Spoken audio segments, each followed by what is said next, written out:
Hello students, welcome in अपसा English में आपका स्वागत है। चलिए आज के इस टॉपिक में हम लोग देखते हैं कि प्रीपोजिशन को कैसे फिल किया जाता है। इसके पहले हम लोगों ने पूरा प्रीपोजिशन पढ़ चुके हैं। अब ये एक्सरसाइज है जिसमें आपको प्रीपोजिशन को भरना होगा। तो देखते हैं आप कितना कवर किए हैं, कितना आपने पढ़ा प्रीपोजिशन, जिसमें आपको संभवतः सही प्रीपोजिशन का चुनाव करना होगा। यहाँ पर कोई ऑप्शन नहीं दिया गया है, आपको डायरेक्ट भरना होगा। तो चलिए देर न करते हुए शुरू करते हैं। और ठंडी का मौसम है और शीतलहर चल रही है, जिससे घर में अगर छोटे बच्चे हैं तो उनको ज़्यादा केयर करिए, ज़्यादा पतंग न उड़ाएं छत पर चढ़ करके, ताकि कान में सर्द हवा जिससे उनको प्रेस करेगा, जिससे उनको ठंडी लगने का चांस रहता है। और ठंडी लग जाएगी तो खांसते खांसते बुखार आ जाएगा, बुखार आएगा तो फिर उल्टी करोगे बच्चे, इसलिए। तो चलिए ठीक है, अच्छा शुरू करते हैं। देखिए पहला आपका है द वर्क हैज डन। यहाँ पर आपको भरना है प्रीपोजिशन मी। तो आपने जितने भी प्रीपोजिशन पढ़े हैं उसमें अगर ऑप्शन भी दे दिया जाएगा, जैसे ऑन भरना है कि इन भरना है कि बाई भरना है, तो आपको इसमें से सिलेक्ट करके सुटेबल प्रीपोजिशन भरना होता है। Fill in the blanks with suitable preposition, यानी सही प्रीपोजिशन संबंध सूचक अव्यय का चुनाव करके आप खाली जगहों को भरिए। तो यहाँ पर जो ऑप्शन दिया रहेगा तो आप उसमें से सिलेक्ट करके भर सकते हैं, लेकिन यहाँ पर ऑप्शन नहीं हमने सेलेक्ट किया है, तो आपको डायरेक्ट भरना है द वर्क हैज डन। यहाँ पर मी ऑब्जेक्टिव केस में, आई का ऑब्जेक्टिव केस मी है, तो यहाँ पर बाई भरेंगे, बाई मी हो जाएगा। जब किसी व्यक्ति के द्वारा कोई काम होता है तो वहाँ पर बाई लगता है। The work has done by me. I am not afraid, खाली जगह हिम। अफ्रेड के बाद बताया गया है ऑफ लगता है, afraid of. Afraid of means होता है भयभीत होना। I am not afraid of him, मैं उसे भयभीत नहीं हूँ। और थर्ड नंबर पर देखिए the cat jumped dot dot the well. यहाँ पर देखिए मूवमेंट हो रहा है, जम्प्ड कूद गई, कहाँ पर, कुएं में। तो यहाँ पर मे के लिए आप इनटू लगाएंगे, into. The cat jumped into the well, जब मूवमेंट होता है मे शब्द आए वहाँ पर इनटू लगता है। ही डाइड हाई फीवर, यहाँ पर खाली जगह आपको भरना होगा, तो डाइड, डाई के बाद ऑफ लगता है, ठीक है। He died of high fever, वह बुखार, तीव्र बुखार से एक्सपायर हो गया, तो यहाँ पर ऑफ, डाइड ऑफ हो गया। चलिए नेक्स्ट देखते हैं। आपको 2 सेकेंड का समय दिया जाएगा, आप उसको तत्काल पहचानेंगे क्या, रिमाइंड करेंगे क्या भरा जाएगा, उसके बाद मैं आपको बताता हूँ। I have been working dot dot 2 hours, बताइए कौन सा प्रीपोजिशन भरा जाएगा। तो यहाँ पर देखिए 2 आवर्स, अनिश्चित समय दिया गया है 2 आवर्स। यह परफेक्ट कंटिन्यूअस का, यानी प्रेजेंट परफेक्ट कंटिन्यूअस का, जिसमें सिंस और फार लगता है। निश्चित समय के लिए सिंस लगता है और अनिश्चित समय के लिए फार, तो आप यहाँ पर फॉर लगाएंगे। तो I have been working for 2 hours. 6 नंबर पर देखिए he has come London dot dot London, बताइए कौन सा प्रीपोजिशन भरा जाएगा।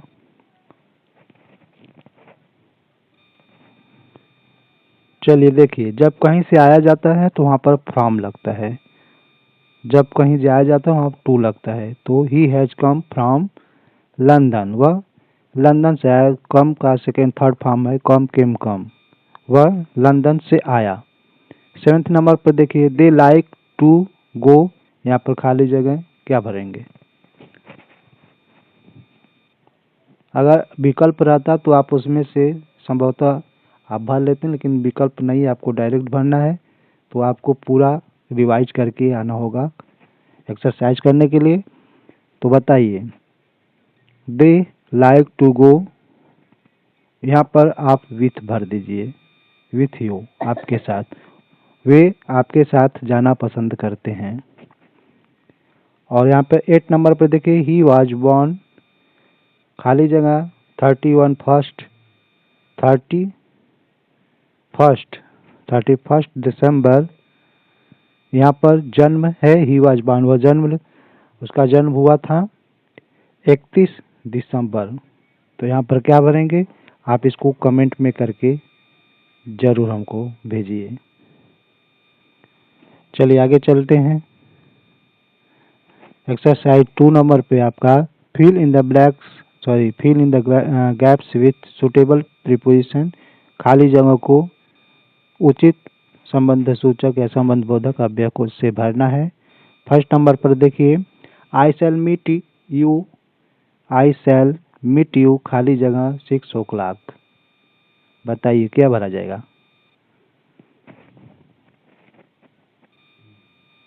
चलिए समय समाप्त।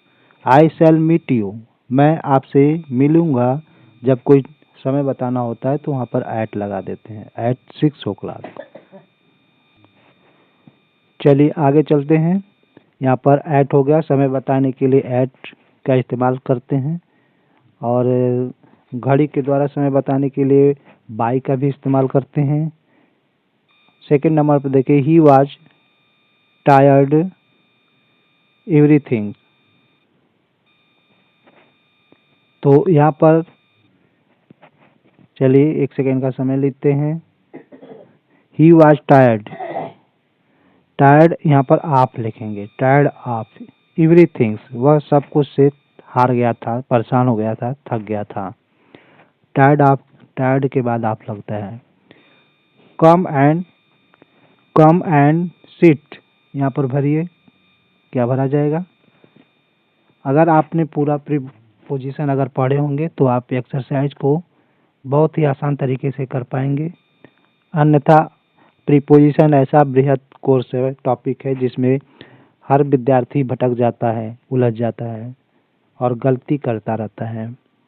तो आप इसको केयरफुली समझिए, इसको रिवाइज करिए और ज़्यादा से ज़्यादा एक्सरसाइज करिए, फीलिंग्स गैप करिए, भरिए और प्रीपोजिशन को पहचानिए, किसके बाद कौन सा प्रीपोजिशन अक्सर आता है। चलिए देखिए, कम एंड सिट, आओ और बैठो। मी, बिसाइड मी, यहाँ पर बिसाइड भरेंगे, बिसाइड और बिसाइड अलग चीज़ है, बिसाइड अलग चीज़ है। Come and sit beside me, आओ और मेरे पास बैठो, बिसाइड भरेंगे, बिसाइड, इसको आपके लिए ना तो BSIDE, बिसाइड।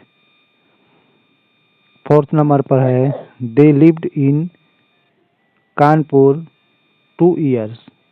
यहाँ पर प्रीपोजिशन भरना है, divide the money Sita and Gita.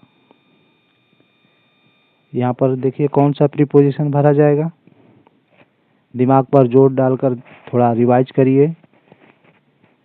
बांटो, divide, बांट दीजिए, मनी माने पैसों को, धन को, सीता एंड गीता, सीता और गीता में। तो यहाँ पर देखिए 2 लोग में केवल बांटना है। जब 2 लोग के बीच में बांटने की बात आ जाए तो वहाँ पर बिटवीन लगाते हैं, बिटवीन का प्रयोग होता है जब 2 लोगों के बीच की बात आ जाए, तो बीच में के लिए या बीच में के लिए बिटवीन लगाएंगे, बिटवीन, BETWEEN, बिटवीन होता है। और 6 नंबर पर देखिए, वी डू नॉट गो खाली जगह स्कूल संडे। यहाँ पर 2 प्रीपोजिशन भरना है, बताइए।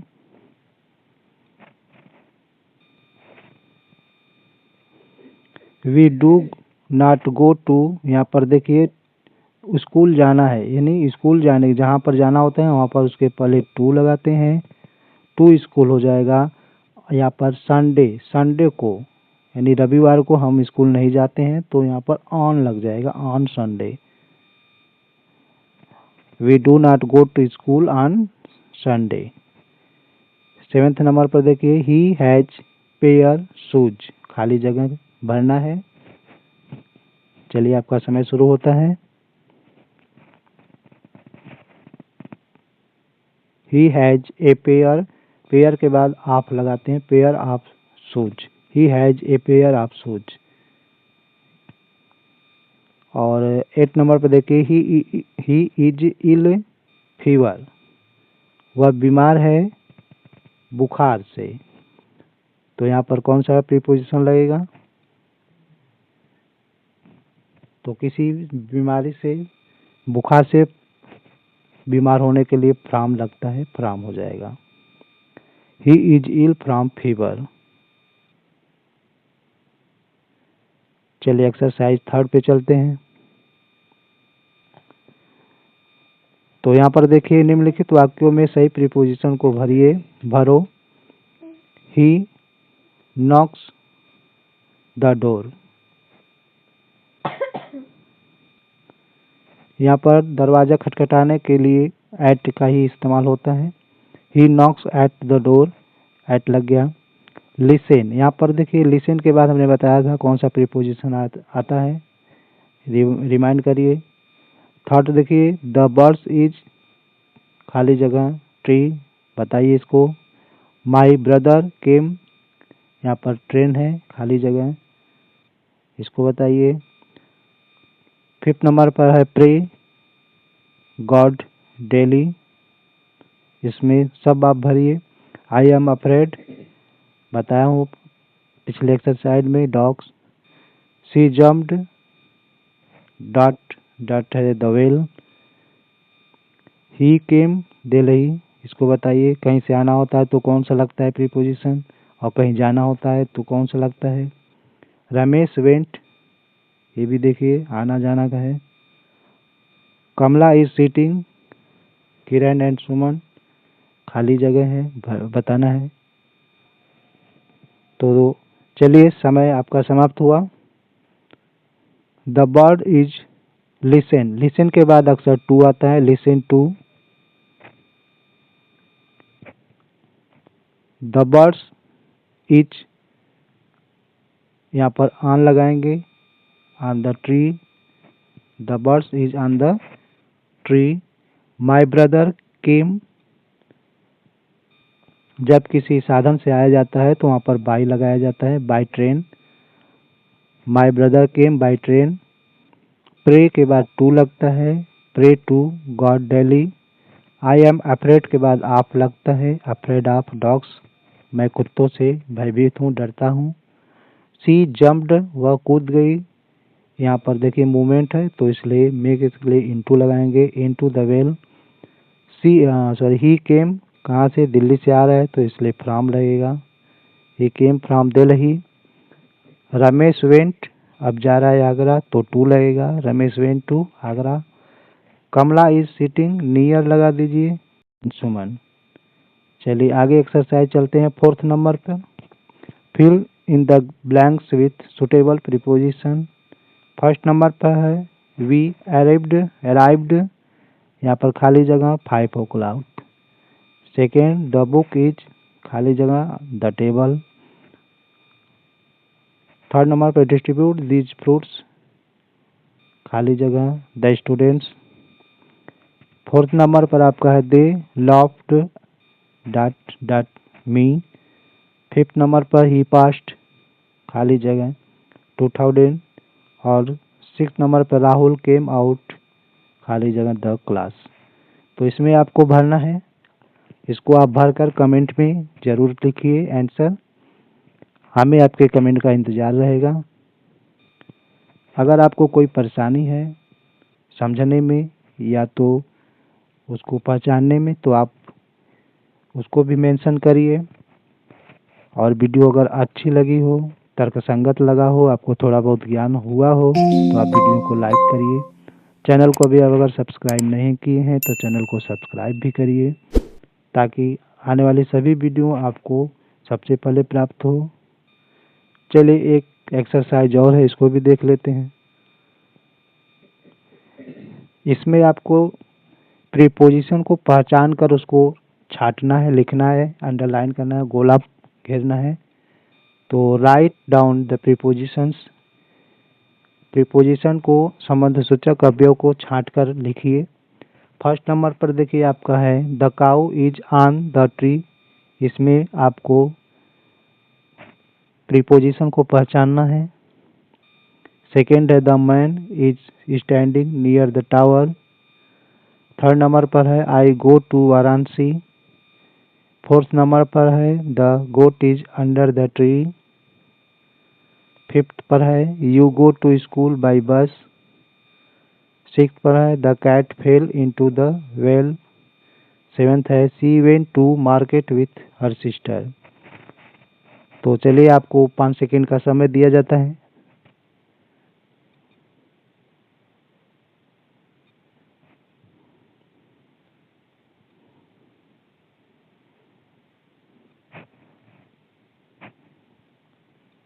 चलिए अगर आप पहचान लिए होंगे तो अच्छी बात है, नहीं पहचाने हैं तो आप इसको मिलान कर लीजिए और वीडियो को पॉज करके आप इसको पहले देख लीजिएगा कि आप सही कर रहे हैं कि नहीं।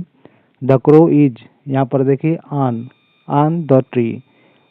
ब्रिच और क्रो दो आपका नाउन है जिसका संबंध एक दूसरे से ऑन शब्द बता रहा है, तो ये आपका प्रीपोजिशन हो गया ऑन। सेकेंड में the man is standing near the tower. यहाँ पर नियर जो शब्द टावर और मैन का संबंध बता रहा है, तो नियर आपका प्रीपोजिशन हो गया। और आई गो टू वाराणसी, यहाँ पर वाराणसी यानी कहीं जाना होता है तो वहाँ पर प्रीपोजिशन टू लगता है, तो ये आपका टू प्रीपोजिशन हो गया। The goat is under the tree. Under, ब्रिच और गोट का संबंध अंडर शब्द बता रहा है, तो अंडर माने नीचे। The goat is under the tree, बकरी पेड़ के नीचे है, तो ये आपका अंडर प्रीपोजिशन हो गया। यू गो टू स्कूल, यहाँ पर टू भी आपका प्रीपोजिशन है और बाई भी आपका प्रीपोजिशन है। You go to school by bus, आप बस के द्वारा स्कूल जाते हैं या बस से स्कूल जाते हैं। और सिक्स्थ पर है the cat fell into the well, यहाँ पर बिल्ली कुएं में गिर गई, तो इनटू आपका प्रीपोजिशन है। She went to market with her sister, यहाँ पर देखिए टू भी प्रीपोजिशन है और विथ भी आपका प्रीपोजिशन है। तो सी वेंट टू बाजार जाना है तो वहाँ पर टू लग गया, और अपनी बहन के साथ वह अपनी बहन के साथ बाजार गई तो यहाँ पर विथ लग गया। के साथ के लिए विथ लगाते हैं, तो ये आपका विथ प्रीपोजिशन है। तो आपने देखा कि फीलिंग्स गैप में कौन सा प्रीपोजिशन भरना था, और जो यहाँ पर है उसमें से आपको प्रीपोजिशन छांट कर निकालना होता है। तो अक्सर एग्जाम में प्रीपोजिशन भरने के लिए ही आता है। तो आशा करता हूँ कि आपको कुछ न कुछ ज़रूर समझ में आया होगा। आप वीडियो को स्क्रॉल पॉज करके या तो थोड़ा आगे पीछे करके देख सकते हैं, ताकि आपको अच्छे से समझ में आ जाए कि प्रीपोजिशन कैसे भरा जाता है या तो कैसे पहचाना जाता है। बच्चों की तो बात छोड़िए, बड़े लोग भी प्रीपोजिशन में उलझ जाते हैं और संभवतः गलती ही होती है। तो जब आप इसको अच्छे से पढ़ लेंगे, बच्चे अच्छे से पढ़ लेंगे, 2 बार 3 बार इसको रिवाइज करेंगे, तो उनका जो कन्फ्यूजन है वह दूर हो जाता है और वो उनकी गलती करने की चांसेस कम हो जाता है। तो आशा करता हूँ कि आपको समझ में आया होगा। अगर वीडियो अच्छी लगी तो वीडियो को लाइक, शेयर और चैनल को अभी सब्सक्राइब नहीं किए तो कर लीजिए। हम लोग फिर मिलेंगे अगले टॉपिक में, अगले वीडियो में, अगले टॉपिक के साथ। तब तक अपना ख्याल रखिए। आपका दिन शुभ हो। Bye bye.